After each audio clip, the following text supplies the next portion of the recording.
నమస్కారం, వార్తలకు స్వాగతం. ముందుగా ముఖ్యాంశాలు. Farmer minister Perni Nani press meet, పలు అంశాలపై వివరణ.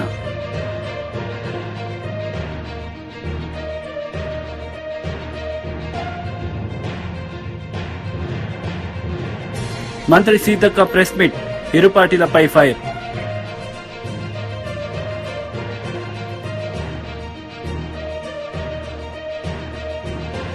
విద్యాశాఖ మంత్రి బొత్స సత్యనారాయణ ప్రెస్ మీట్ నిర్వహించారు. ఈ సందర్భంగా టీడీపీ నేతలపై ఆయన మండిపడ్డారు. విలీనం చేయట్లేదు బాసు, నోనో తప్పది. ఏదైతే థర్డ్ క్లాస్ నుంచి ఎప్పుడు లేని విధంగా 3వ తరగతి నుంచి సబ్జెక్ట్ టీచర్ కాన్సెప్ట్ తీసుకొచ్చాం. 1 నుంచి 5వ తరగతి వరకు ఒకే టీచరు అని సబ్జెక్ట్ చెప్తాడు. English, Telugu, science, social, maths అన్నీ. దాన్ని ఇప్పుడు వచ్చి ఈ ప్రభుత్వం జగన్మోహన్ ఆలోచన చేసి నేను ఎడ్యుకేషన్ మినిస్టర్ అయిన తర్వాత దాని కాన్సెప్ట్ మార్చాం. ఏమని, థర్డ్ క్లాస్ నుంచే సబ్జెక్ట్ టీచరు క్లాసులో సైన్స్ వేరు, సోషల్ వేరు, ఇంగ్లీష్ వేరు, మ్యాథ్స్ వేరు. ఆ టీచర్ని తెచ్చి చేస్తున్నప్పుడు పిల్లలకి చదువు చెప్పడానికి వచ్చి పక్క దగ్గరలో ఉన్న 1 కిలోమీటర్ ఉన్న ఎవరైతే స్టూడెంట్స్ ఉన్నో వాళ్ళు తీసుకొచ్చి అక్కడ టైప్ చేస్తే ఎక్కువ మంది చెప్పడానికి వీలుపడుతుంది, సబ్జెక్ట్ టీచర్లు కూడా అవకాశం ఉంటుందని చెప్పి కాన్సెప్ట్ తీసుకొచ్చాం. అందులో భాగంగా ఇది మెజ్జింగ్ తప్ప 1 కిలోమీటర్ దాటి కానీ కాలువ గట్ల ఉన్నాయి కానీ లేదా హైవే క్రాస్ చేసిన కానీ అవి కూడా చేయొద్దన్నాం. 1 కిలోమీటర్ లోపు ఉండే సరే చేయొద్దన్నాం. కాకుండా ఇప్పుడు గవర్నమెంట్ ఆఫ్ ఇండియా కొత్త స్కీమ్ నేషనల్ పాలసీ మళ్ళీ మార్చింది. ఎన్ఈపీ నేషనల్ ఎడ్యుకేషన్ పాలసీలో ఏం పెట్టారంటే, ఏదైతే అంగన్వాడీలు ఉన్నాయో మనం ప్రైవేట్ స్కూల్లో KG1, KG2 ఉంటాం కదా, అలా అంగన్వాడీలో PP1, PP2 వాటిని ఫస్ట్ స్టాండర్డ్, సెకండ్ స్టాండర్డ్ కలిపి జాయిన్ చేసింది.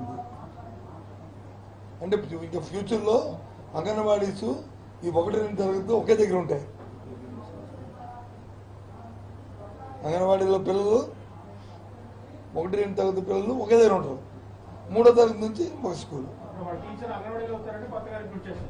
ఇప్పుడు 1, 2 తరగతి చేస్తారు. అంగన్వాడీలో క్వాలిఫికేషన్ వాళ్ళు వస్తారు, అంగన్వాడీలో క్వాలిఫికేషన్ ఆయాలు వస్తారు. దానికి సెటప్ అది అంతా ఒక ప్రక్రియ డిస్కస్ జరుగుతుంది. అవసరమైతే రిక్రూట్ చేసుకుంటాం, లేదా ఉన్న వాళ్ళతో అడ్జస్ట్ చేస్తుంటాం. ఆ క్వాలిఫికేషన్ సరిపోతుంది. ఇది జరుగుతుంటే ఇప్పుడు అడిగా కాబట్టి నువ్వు చెప్తాను, ఇది ధర్మా చెప్పండి, ఈ సమాజానికి పనికొచ్చిందా, రాజకీయ చేస్తుందో చెప్పండి. ఇలాంటి దౌర్భాగ్యం అడిగితే అన్నీ మళ్ళీ మార్చేస్తారు ప్లేట్ మార్చేస్తారు. మళ్ళీ ఏం చేయాలి పాపం జాలేస్తుంది చూస్తుంటే.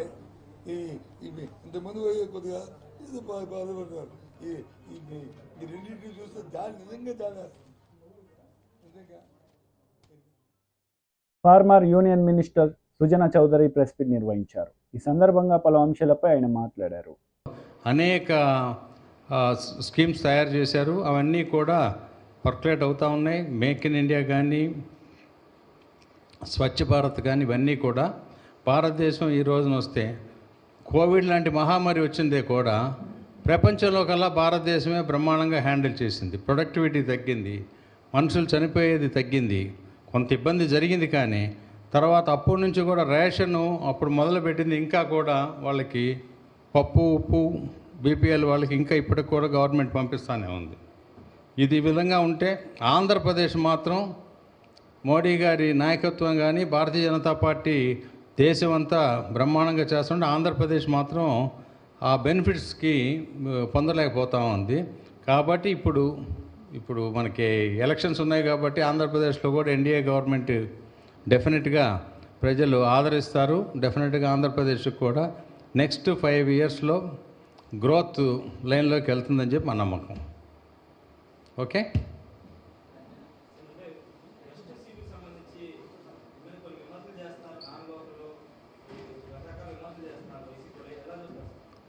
ఇప్పుడు మా భారతీయ జనతా పార్టీ NDA ఉద్దేశం కూడా go local with vocal with local అనే నిదానం ఉంది కదా. నేను విజయవాడ లోనే పుట్టి పెరిగిన వాడిని. విజయవాడ వెస్ట్ నియోజకవర్గానికి కరెక్ట్గా 25 నిమిషాల దూరంలో నేను పుట్టింది. చదువుకున్నాను ఇక్కడే నాకు బోళ్ళంత వ్యవసాయం ఉంది మా ఊరి దగ్గర, మా ఫ్యామిలీకి. సరే, విజయవాడలో ఉన్న వాళ్ళందరూ కూడా ఇక్కడ వాళ్ళన్నా కాదు కదా, అనేక చదువుకోవటాలకి దేని ఇంకో దానికి వేరే ఊర్లకి వెళ్ళి వస్తాం. లోకల్ నాన్ లోకల్ అనేది, నేనే మహారాష్ట్ర వాడిని కాదు, ఉత్తరప్రదేశ్ వాడిని కాదు. సో అది ప్రతిపక్షాలు ఏమన్నా మాట్లాడుతూ ఉంటుంటాయి కానీ అందులో నిజం లేదు.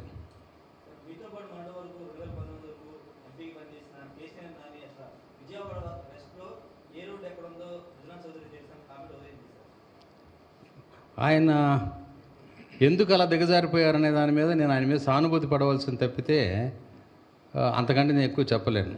విజయవాడ వెస్ట్లో నాకు తెలుసుకోకపోతే జీపీఎస్ వాడుకుంటా తెలుసుకునే విధంగా నాకు తెలుసు. నేను చదువుకున్న బాగానే, ప్రతి గల్లీకి వెళ్ళగలను నేను. విజయవాడ వెస్ట్లో ఇప్పుడు ఎవరైనా సరే అక్కడ వెళ్ళాలంటే అందరికీ అన్నీ తెలుసని నేను చెప్పను. కానీ కేశినేని నాని గారు స్థాయికి నేను దిగలేను, అంతవరకైతే సమాధానం చెప్పగలను.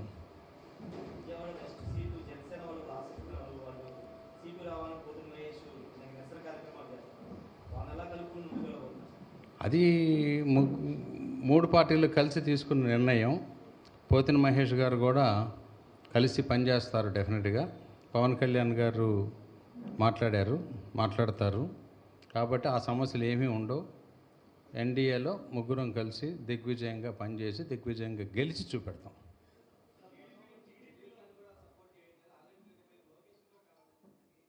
ఏంటండి? మంత్రి సీతక్క ప్రెస్ మీట్ నిర్వహించారు. ఈ సందర్భంగా పలు అంశాలపై ఆమె మాట్లాడారు. కంపెనీగా పెట్టింది, ప్రభుత్వ ఉద్యోగాలు క్రియేట్ చేసింది. ఈ రోజు ఉన్నటువంటి ప్రభుత్వ ఉద్యోగాలను కూడా ఆదాని అంబానికి ఉపయోగపడే ఉద్యోగ కంపెనీలు చేస్తున్నారు, ప్రైవేట్ కంపెనీలుగా మారుస్తున్నారు.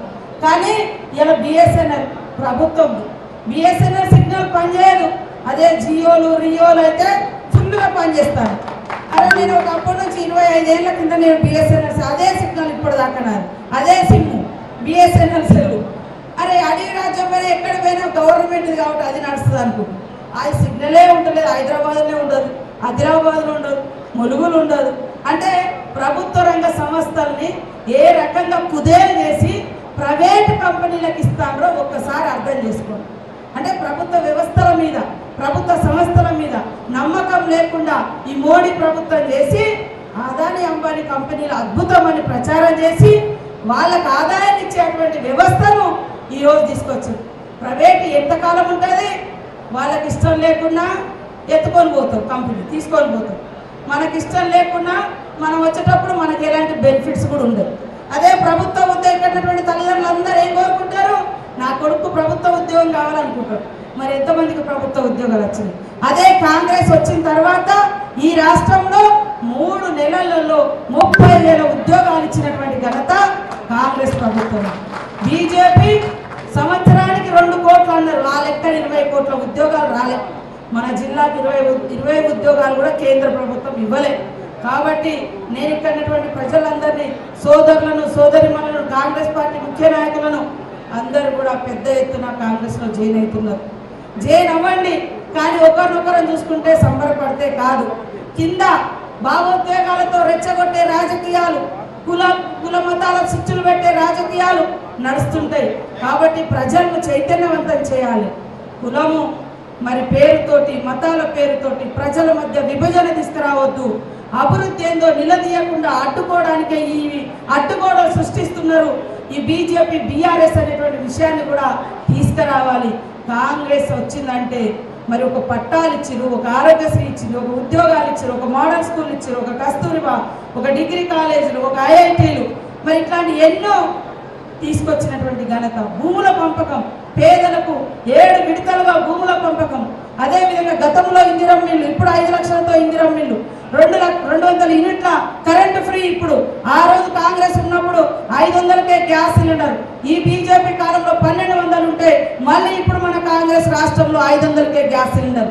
ఇట్లాంటి అనేక సంక్షేమ కార్యక్రమాలు మనం తీసుకొస్తున్నాం. దీన్ని సహించలేక బీజేపీ బీఆర్ఎస్ ఇంటర్నల్గా ఒకటే ఏమన్నంటే కూలుస్తాం అన్నోడు ఎప్పుడు స్వాస్థ్యంగా లేడు. కూలుస్తాం కాలుస్తాం అన్నోళ్ళు ఎప్పుడు నాశనం అయ్యే పోతారు. మొన్నటి దాకా మనల్ని అందరినీ కాంగ్రెస్లో ఉన్న వాళ్ళందరినీ మరి కూలుస్తాం అంటే ప్రజలు వాళ్ళని కూల్చిరు.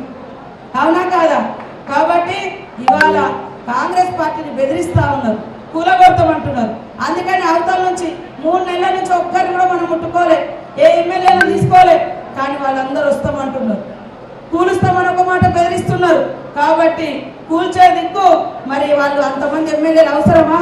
ప్రజాస్వామికంగా పనిచేసే ప్రభుత్వానికి మద్దతు ఇస్తామంటున్నారు. కాబట్టి వాళ్ళను కాంగ్రెస్ పార్టీ తీసుకోవడం జరుగుతుంది. కాబట్టి ఇక్కడ మా సోదరులందరూ మండలాన్ని యూనిటీగా చేసుకొని 1,00,000 ఓట్లే మీ యొక్క ఏకైక లక్ష్యంగా పెట్టుకొని ఈ ఆదిలాబాద్ మన అసెంబ్లీలో 1,00,000 ఓట్లు సాధించడం కోసం జలవనరుల శాఖ మంత్రి పేర్ని నాని మీడియా సమావేశం నిర్వహించారు. ఈ సందర్భంగా పవన్ కళ్యాణ్ చంద్రబాబు నాయుడులపై మండిపడ్డారు. ఆపేయండి, నిర్వీర్యం చేయండి అని చెప్పి కాలుకు బలపం కట్టుకుని, అట్లాగే నీ తాబేదారులకి, నీ ఏజెంట్లకి, నీ వందిమాగదులకి బలపాలు కట్టి ఢిల్లీ నుంచి మందడంలోని సచివాలయం దాకా ఓకే తిప్పి వాళ్ళ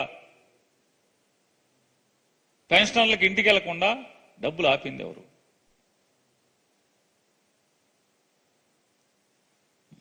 ఆపి ఇంటికి వెళ్లకుండా ఆపి వాళ్ళ వెంటనే కేంద్ర ఎన్నికల సంఘం వాలంటీర్లని పక్కన పెట్టండి అని ఉత్తర్వులు ఇవ్వగానే సంబరాలు చేసుకున్నారు. తుళ్ళింతలు కేరింతలు తెలుగుదేశం వాళ్ళందరూ.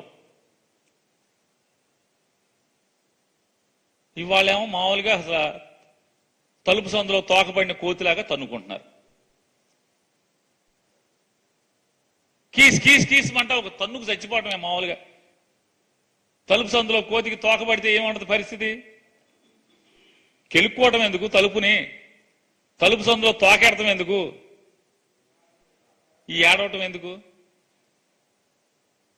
ఎప్పుడైతే ప్రజల నుంచి తిరుగుబాటు వచ్చిందో ఈ తోక ఇరుక్కుపోయినటువంటి కోతి తొంత అయిపోయింది చంద్రబాబు నాయుడు గారిది, వీళ్ళందరిది. ఇవాళ చంద్రబాబు నాయుడు గారు మాట్లాడతాడు పెన్షన్ల పంపిణీ. ఇవాళ పెన్షన్ల పంపిణీ చేయొద్దని ఎవరు చెప్పింది? ఏ రాష్ట్రం? వైఎస్ఆర్ కాంగ్రెస్ పార్టీ అన్న పెన్షన్లు పంచమని చెప్పిందా? చంద్రబాబు నాయుడు గారు నువ్వు కాదు, నీ తల్లో జేజమ్మ దిగి వచ్చినా పెన్షన్లు ఆపడం ఎవడి వల్ల కాదు. జగన్మోహన్ రెడ్డి గారి ప్రభుత్వంలో నీ వల్ల కానే కాదది. కానీ నీ దగుల్బాజీ బుద్ధి, నీ దిక్కుమాలినటువంటి పెత్తందారి మనస్తత్వం, పేదోళ్ళు సుఖపడుతుంటే పేదోళ్ళు కష్టాలు లేకుండా బతుకు గడిపేటంటే చాలా మందికి ధైర్యమైన పరిస్థితిలో పిల్లలుండి కూడా, ఆఖరికి కొడుకులుండి కూతుర్లుండి కూడా, వాళ్ళెవరు గంజిపోయిటాకు కూడా దిక్కులేని స్థితి ఉన్న వారందరికీ కూడా ఇవాళ జగన్మోహన్ రెడ్డి గారి ప్రభుత్వం ఇచ్చేటువంటి ఈ 3,000 రూపాయల మీద జీవితాన్ని, నెల రోజుల జీవితాన్ని గడిపేటువంటి పరిస్థితులు ఉన్నాయి. ఇల్లు కదలకుండా మంచంలో ఉండి, బోధకాళ్ళుండి, కాళ్ళు ఇరిగిపోయి, నడుము ఇరిగిపోయి, సట్టెరిగిపోయి, బాత్రూంలో కారు జారిపడి, మరి 60-70 ఏళ్ళు దాటిన కాడి నుంచి ఏమవుతుంది? పాస్కి వెళ్తేనో లెట్రిన్కి వెళ్తేనో బాత్రూంలో పడిపోయేటువంటి, నడువులు ఇరిగిపోయి, తుంటెముకలు ఇరిగిపోయేటువంటి ఎంతమంది వృద్ధులు వాళ్ళ మంచాల్లో ఉంటున్నారు? వాళ్ళందరూ ఉసురు నువ్వు పోసుకోవా? నువ్వు బాగుపడతావు. బీఆర్ఎస్ పార్టీకి ద్రోహం చేసిన కడియం శ్రీహరికి పార్లమెంట్ ఎన్నికల్లో గట్టి గుణపాఠం చెప్పాలని కార్యకర్తలకు మాజీ మంత్రి, ప్రస్తుత ఎమ్మెల్యే హరీష్ రావు సూచించారు. ఈ సందర్భంగా పలు అంశాలపై ఆయన మాట్లాడారు. నిజంగా కడియం శ్రీహరి గారు పోయిన తర్వాత పార్టీలో జోష్ ఎక్కువ కనబడతా ఉంది, నాకు కసి ఎక్కువ కనబడతా ఉంది. ఆనాడు స్టేషన్ గన్పూర్ ఉప ఎన్నికల్లో నేను పనిచేసినప్పుడు ఎంత ఉత్సాహం కనబడ్డదో ఇవాళ మీ అందరిలో కూడా ఇవాళ పార్టీకి ద్రోహం చేసినట్టు. ఈ పార్టీకి ద్రోహం చేసిన కడియం శ్రీహరి గారికి గట్టిగా గుణపాఠం చెప్పాలనే కసి ఇవాళ ప్రతి కార్యకర్తలో కూడా కనపడతా ఉంది. ఎందుకంటే ఆయన గారు టికెట్ తీసుకొని మా అందరితో సమావేశాలు పెట్టించి మరి చివరి క్షణంలో ఇలా పార్టీ మారడం అంటే దాన్ని ఏమంటారు? ద్రోహమా కాదా? ఇలాంటి ద్రోహం చేసిన వాళ్లకు గుణపాఠం చెప్పాలనా వద్దా? ఎందుకంటే ఆయన టికెట్ అడిగి తన కుమార్తెకు తీసుకొని నువ్వు పార్టీని ఇలా చివరి నిమిషంలో నువ్వు పార్టీ మారడం అంటే మా కార్యకర్తల మనోస్థైర్యాన్ని దెబ్బతీయడం, పార్టీని అవమానపరచడం. ఇట్లాంటి వాళ్లకు మరి పార్టీలో ఉండే ప్రతి కార్యకర్త కూడా సీరియస్ గా తీసుకొని తగిన గుణపాఠం చెప్పాల్సిన అవసరం ఉంది. శ్రీహరి గారికి ఏం తక్కువ చేసింది పార్టీ? నీకు ఉప ముఖ్యమంత్రిగా, ఎంపీగా, 2 సార్లు ఎమ్మెల్సీగా, ఎమ్మెల్యేగా నీకు అవకాశం ఇచ్చింది. నిజానికి నువ్వు జీవితాంతం పార్టీకి రుణపడి ఉన్నా కూడా నువ్వు తక్కువే. ఎందుకంటే నీకు అన్ని అవకాశాలు ఇవాళ ఈ పార్టీ కల్పించి మిమ్మల్ని గౌరవించింది ఈ పార్టీ. నువ్వే మాట్లాడినావు చాలా సందర్భాల్లో, నేను పార్టీ మారేదే లేదు, నేను ఈ పార్టీలోనే ఉంటా అని ఎన్నిసార్లు ఇవాళ శ్రీహరి గారు చెప్పిండ్రు. కొన్ని టీవీ ఇంటర్వ్యూలోనైతే అవసరమైతే రాజకీయాల నుంచి విరమించుకుంటే తప్ప నేను పార్టీ మారనని చెప్పినావు. మరి అలా ఎందుకు మారినవో సమాధానం చెప్పాల్సినటువంటి అవసరం ఇవాళ శ్రీహరి గారి మీద ఉంది. నిజంగా నీకు నీతి నిజాయితీ ఉంటే మీరెప్పుడు రాజకీయ విలువల గురించి మాట్లాడతారు, నైతిక విలువల గురించి మాట్లాడతారు. మీరు మాట్లాడే మాటల్లో నిజం ఉంటే ఈ పార్టీ ద్వారా వచ్చిన ఎమ్మెల్యే పదవికి తక్షణమే రాజీనామా చేయాలని చెప్పి నేను డిమాండ్ చేస్తా ఉన్నా. నైతిక విలువలు అనేటువంటివి ఉంటే, మీరు మాట్లాడే మాటల్లో నిజం ఉంటే ముందు పార్టీ ద్వారా వచ్చిన పదవికి రాజీనామా చేయండి. నువ్వు ఈ పార్టీ ద్వారా వచ్చిన పదవి పట్టుకొని అసలు మీరు ఈ వయసులో ఎట్లా కండువా కప్పుకుంటారో నేను అడుగుతా ఉన్నా. మీ అందరికి బాగానే తెలుసు, అసెంబ్లీలో మాట్లాడిండు, బయట మాట్లాడిండు శ్రీహరి గారు. మన తెలంగాణ భవన్లో పార్లమెంటరీ పార్టీ మీటింగ్ లో కూడా మీరు అందరు విన్నారు. ఏమన్నాడు? రేవంత్ రెడ్డి గారు సెక్రటరియట్ లో లంకె బిందెలు లేవంటుండు. లంకె బిందెలు సెక్రటరియట్లు ఉంటాయా, యాడుంటాయా అన్నాడు. లంకె బిందెలు ఎవరు ఎత్తుకుతారు అన్నాడు. అర్ధరాత్రి పూట దొంగలు లంకె బిందెలు ఎత్తుకుతారు, రేవంత్ రెడ్డికి అలవాటు ఉన్నట్టున్నది అని మాట్లాడిండా లేదా శ్రీహరి గారు? మరి ఇలా ఎవరితో కండువా కప్పించుకున్నాడు? ఎవరితో కప్పించుకున్నాడు? నువ్వే అంటివి లంకె బిందెలు దొంగ, రాత్రిపూట దొంగలు ఎత్తుకుతారు, రేవంత్ రెడ్డికి అలవాటు ఉందటంటివి, పోయి గాయనతోనే కండువా కప్పించుకుంటేవి. గింత దిగజారుడుతనం అవసరమా రాజకీయాల్లో? ఇంత విలువలు పోయి పదవులు అవసరమా ఒక మనిషికి? ఇవాళ దయచేసి ఆలోచించాల్సినటువంటి అవసరం ఉంది.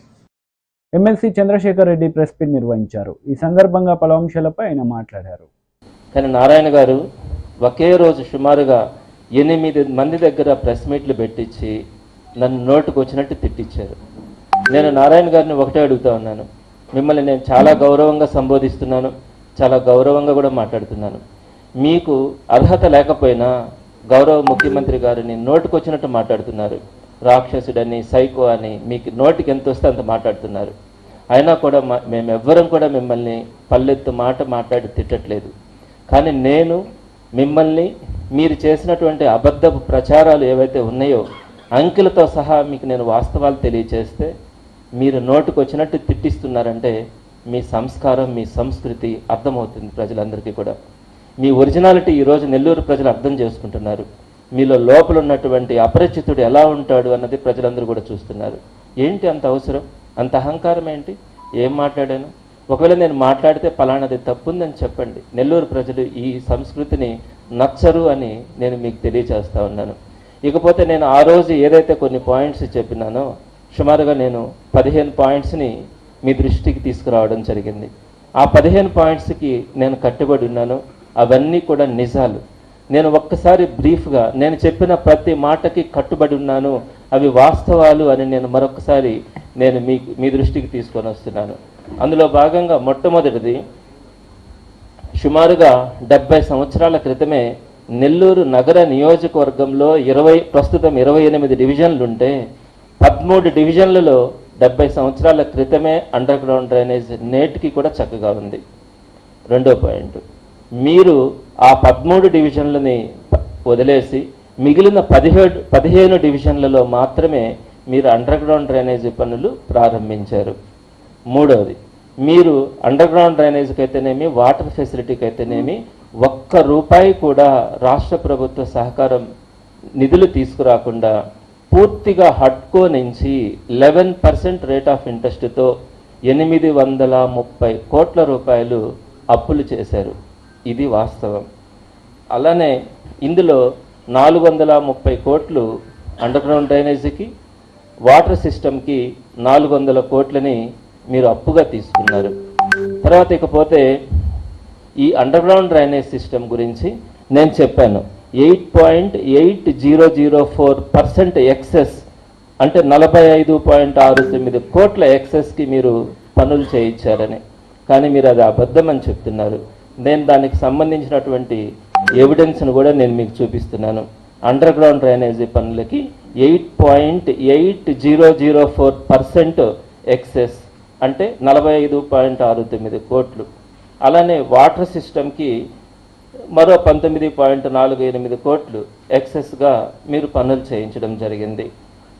అదేవిధంగా ప్రజల మీద భారం పడకుండా మీరు చేసినటువంటి నిరుపయోగమైన 830 కోట్ల అప్పులలో వైఎస్ఆర్సీపీ ప్రభుత్వం ఇప్పటికీ 738.21 కోట్ల రూపాయలు రాష్ట్ర ప్రభుత్వం చెల్లించింది. తర్వాత మీరు 3 సంవత్సరాల పాటు 830 కోట్లు అప్పులు చేసి ఇంత టెక్నాలజీ ఉండి కూడా మీరు కనీసం ఒక్క ఇంటికి కానీ ఒక్క వీధికి కానీ మీరు అండర్ గ్రౌండ్ డ్రైనేజీ కనెక్షన్ కానీ వాటర్ కనెక్షన్ కానీ ఇవ్వలేకపోయినారు. మీరు చేస్తున్నటువంటి పనులు అట్టహాసంగా ప్రచారాలకు చేస్తున్నారే తప్ప గ్రౌండ్ లెవెల్లో రియాలిటీగా మీరు పనులు చేయించలేదు. బీఆర్ఎస్ మాజీ మంత్రి శ్రీనివాస్ గౌడ్ ప్రెస్ మీట్ నిర్వహించారు. ఈ సందర్భంగా పలు అంశాలపై ఆయన వివరణ ఇచ్చారు. నాయకులు లేనంత మాత్రం నాయకులను తయారు చేసింది ప్రజలు. నాయకులు పోతే ఇంకో నాయకులను తయారు చేస్తారు. నాయకులు కరువు ఉన్నారా? యువకులు కరువు ఉన్నారా? రాజకీయ చైతన్యం తక్కువ ఉందా? ఒకరు పోతే గ్యాప్ ఫిల్ చేయడానికి 10 మంది రెడీ ఉంటారు. ఏ పార్టీలో కానీ మీరు గుర్తుపెట్టుకో. ఏ పార్టీలో ఒక అతను పోయిందంటే 10 మంది చూపెట్టుకుంటారు. పోటీల మీద ఉంటుంది. రాజకీయంలో పోటీ లేని కాదు ఇక్కడ. మీరు రైతు అయితే అర్థమవుతుంది. రైతు ఏం చేస్తాడు? ఆయనకుంటే 4 ఎకరాల పొలం ఉందనుకో, ఒకటే పొలం 4 దిక్కులు వేస్తాడు అంతే. గీడ పడితే ఈడేస్తాడు, గాడ పడితే 4 దిక్కులు వేస్తాడు. బోర్ల రామరెడ్డి గారు 100 బోర్లు వేసిండు. ఆయనకి 100 ఎకరాలు ఉందా? ఆయన 15 ఎకరాలు మొత్తం 100 బోర్లు వేసి పడేసాడు. మంది పొలాలు ఏం కదా, మంది పొలం వేస్తే మూతి పొలం అలగొడతాడు. ఆయన పొలంలో ఆయన వేసుకోవాలా? గీడ గాడ గాడ గాడ వేసుకుంటాడు. ఆయన గోస ఇది. ఎండిపోతున్నప్పుడు కడుపు నొప్పి వేస్తుంటుంది. ఆడబడుతో దేవుడు, ఈడబడుతో దేవుడు 100 దేవుళ్ళకి మొక్కి కొబ్బరికాయ కొట్టి వేసుకుంటాడు. వేసిన తర్వాత మళ్ళీ మిషన్ రాదని చెప్పి ఇంకో దగ్గర గీడేద్దామా అంటే గాడేస్తాడు. కోసి భక్తుడు అంటే 10 హాస్పిటల్ చెప్తారు ఇట్లా. కొన్ని ఊపుతుంటే గాడబత్తాడు, ఆడుకోతాడు, ఈడబత్తాడు. గట్లా రైతులు కూడా గట్ల ఉంటుంది. తర్వాత మా పర్యటనను జనరల్గా కూడా ప్రభుత్వము హర్షించారు కదా. బాగా చేసిన, బ్రహ్మాండంగా చేసినట్టు వాళ్ళ విమర్శలు చేస్తారు వాళ్ళు. కానీ విమర్శలు అనేవి కూడా కొంత సద్విమర్శలుగా ఉండాలి. మేము ప్రతిపక్ష పాత్రనే ప్రశ్నించాం కదా. మీరు తెలివైన వ్యవహరిస్తే నిజమా కాదని రెక్టిఫై చేసుకుంటే ప్రజలలో మీకే మంచిగా ఉంటుంది. బేసిజాలకు పోవద్దు. ఇప్పుడు నీళ్ళు వదిలిండ్రు, సరే కేసీఆర్ గారు పోయినా నీళ్ళు వదిలి అనుకోవచ్చు కాక, కానీ పంట పండిన రైతులు మాత్రం మిమ్మల్ని కూడా అంటారు కదా, అమ్మ నీళ్ళు వదిలినరే చల్లగా అంటారు కదా. ఏం పాపం చేసి మన ఇద్దరి మధ్యలో వాళ్ళని ఎందుకు నష్టం చేద్దాం? ప్రతిపక్షం అధికార పార్టీ మధ్య ప్రజలు ఎందుకు నలిగిపోవాలా? వాస్తవంగా చూడండి. నీళ్ళు లేకపోతే వదలకండి, నీళ్ళు ఉంటేనే వదలండి, నీళ్ళు ఉంటేనే వదలండి. కాంగ్రెస్ ప్రభుత్వం వాళ్ళ విధానం వాళ్ళకు ఉంటుంది. ముఖ్యమంత్రి గారు ఆయన స్టైల్లో ఆయన పరిపాలిస్తాడు. ఆయనకి ఇచ్చే అధికారుల ఫీడ్బ్యాక్, ఆయనకు ఉన్నటువంటిది దాంతో వాళ్ళకి ఏది బాగుంటే వాళ్ళ స్కీమ్ వాళ్ళు చేస్తారు. మా ప్రభుత్వంలో మేము చేసినాం. విద్యుత్ ఒప్పందాలు కావచ్చు, లేకపోతే విద్యుత్ ప్రాజెక్టులు కావచ్చు, మేము ఆ అధికారులను సమన్వయం చేసి ఆ డిపార్ట్మెంట్లో ఉన్నటువంటి సీనియర్ అధికారులతోనే మనమే ఉద్యోగాలు ఇవ్వాలి. బయట కొనుక్కోవద్దు, విద్యుత్ కొనుగోలు చేయొద్దు. మనమే ఉత్పత్తి చేస్తే ఎంప్లాయ్మెంట్ వస్తుంది, మనకు ప్రొడక్టివిటీ పెరుగుతుంది అనే ఉద్దేశంతో చేసినాం. అంతకన్నా మెరుగైనటువంటి ఒప్పందాలు చేసుకొని అంతకన్నా మంచి ప్రాజెక్ట్ ఉంటే మీరు చేయండి. దానిలో తప్పేం లేదు కదా. ఒక పాలసీ తెస్తున్నప్పుడు ఆ ప్రభుత్వం ఎవరి ప్రభుత్వంలో వాళ్ళ మార్కు ఉండడానికి చేస్తాం. అట్లా ముఖ్యమంత్రి గారు కూడా విద్యుత్ దానిపైన ఆయనకు ఉన్నటువంటి ఫీడ్బ్యాక్తో మంచి చేస్తే సంతోషమే. చేసిన తర్వాత రిజల్ట్ మంచిగా వచ్చింది అనుకో హ్యాపీయే. చేసిన తర్వాత పాతదానికి కొత్తదానికి వేరే చేసుకొని కొత్త ప్రాజెక్టులే బాగుంది అనుకోండి. ఇట్లా మోడర్నైజేషన్లో రాను రాను కొత్త కొత్త విధానాలు ఉంటాయి. పాతదానికి కొత్తదానికి భేదాలు ఉంటాయి. ఇట్లా ఆటోమేటిక్గా చేయని తప్పేం లేదు కదా. మనం ఉత్పత్తి చేసి ఇతర రాష్ట్రాలకు ఇచ్చే స్థాయి మనకుంది. విద్యుత్ గతంలో ఇప్పటికీ తెలంగాణ రాకముందు 3 గంటలు కరెంట్ ఇస్తుంది. ఇవాళ ఎట్లా వచ్చింది కరెంట్? మరి ఇండియాలో ఎక్కడైనా కానీ ఒక్క ఇండస్ట్రీ జనరేటర్లతో నడుస్తుండే, మూతపడుతుండే, నీళ్లు లేక ట్యాంకర్లతో కొనుకొస్తుంది. ఇవాళ ఏ ఇండస్ట్రీ అయినా నీళ్లు కొనుకొచ్చుకుంటుందా? నీళ్ళు వస్తున్నాయా లేదా? ఇండస్ట్రీ నడవడమే నీళ్లు, కరెంటు. డిప్యూటీ సీఎం బట్టి విక్రమార్క మీడియా సమావేశం నిర్వహించారు. ఈ సందర్భంగా ఇరు పార్టీలపై ఆయన మండిపడ్డారు. ఎలక్ట్రికల్ టెక్నాలజీతో భద్రాద్రి పవర్ ప్రాజెక్ట్ పెట్టలేవు. అవసరం లేకుండా కేంద్ర ప్రభుత్వ నిధులతో పూర్తి అయిపోతుంది. అది అయిపోతే మళ్ళీ ఇదేందుకని ఎవడని అడుగుతాడు. కాబట్టి దాన్ని చేయకుండా దీంట్లో సూపర్ క్రిటికల్ టెక్నాలజీతో పెట్టాల్సినటువంటి భద్రాద్రి పవర్ ప్రాజెక్ట్ని ఎవడో ఒక వదిలేసిపోయినటువంటి సబ్ క్రిటికల్ టెక్నాలజీ సంబంధించిన టర్బైన్స్ అన్ని మిగిలి ఉంటే బిహెచ్ఎల్లో వాళ్ళకి సాయం చేయటం కోసం నువ్వు దీన్ని ఆపి దాన్ని పెట్టావు.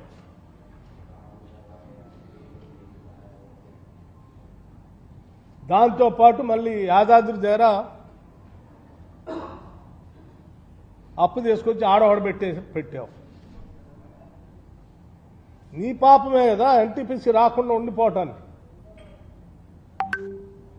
అదేమో దాని భారం వేసి భద్రాద్రి పవర్ ప్రాజెక్ట్ని సబ్ క్రిటికల్ టెక్నాలజీ ఒక 25 నుంచి 30 సంవత్సరాలు పొల్యూషను ప్రొడక్షన్ కాస్ట్ పెరిగింది. యాదాద్రిదేమో టైమ్లీ నువ్వు పోనీ ఇది బంద్ చేసి దీంతోనే చేసినట్టు టైమ్లీ కంప్లీట్ చేసినట్టు చేయవచ్చు. పోనీ ఇప్పుడు ఎన్టీపీసీ ఎందుకు చేయలేదని ఇప్పుడు మమ్మల్ని అడుగుతున్నావు.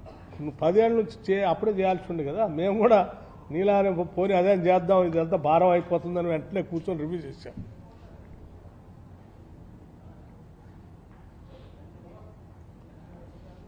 రివ్యూ చేస్తే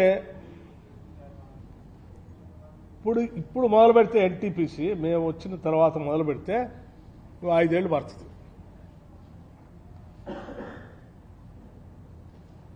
ఇంకో 5 ఏళ్ళు పడితే 5 ఏళ్ళు మినిమం, అది 6 ఏళ్ళు కావచ్చు 7 ఏళ్ళు కావచ్చు పడితే ఇప్పుడు ఉన్నటువంటి ధరల ప్రకారం లెక్కేస్తే అది పర్ యూనిట్ 8 నుంచి 9 రూపాయలు పడే పరిస్థితి కనిపిస్తాం. పర్ యూనిట్ 8 to 9 రూపీస్ భారం ప్రజలపైన పడే పరిస్థితి కనిపిస్తాం లెక్కల ప్రకారం. పెరుగుతున్నటువంటి కోల్ ధరల ప్రకారం కానీ పెరుగుతున్నటువంటి ఇతర వాటి ప్రకారం కానీ మరి అట్లా చేద్దామా? అందుబాటులోకి వచ్చిన నూతన technology, alternative energies, renewable energies, రకరకాల సోలార్ పవర్ కానీ, పంప్ స్టోరేజ్ పవర్ కానీ, అది విండ్ పవర్ కానీ, రకరకాల పవర్ ఆల్టర్నేటివ్ పవర్ సోర్సెస్ అందుబాటులోకి వచ్చినాయి. ఈ మధ్యనే సోలార్ కార్పొరేషన్ ఆఫ్ ఇండియా వాళ్ళు టెండర్ పిలిస్తే ₹5 25 పైసలు 50 పైసలకి ఫిక్స్డ్గా కంటిన్యూస్గా రాబోయే 25 సంవత్సరాలు ఇవ్వటానికి పనికొచ్చినట్టుగా టెండర్ వచ్చింది. Not 1 year. అటువంటి దాన్ని మరి ప్రస్తుతం అందుబాటులోకి వచ్చినప్పుడు అది తీసుకుందామా? FDRE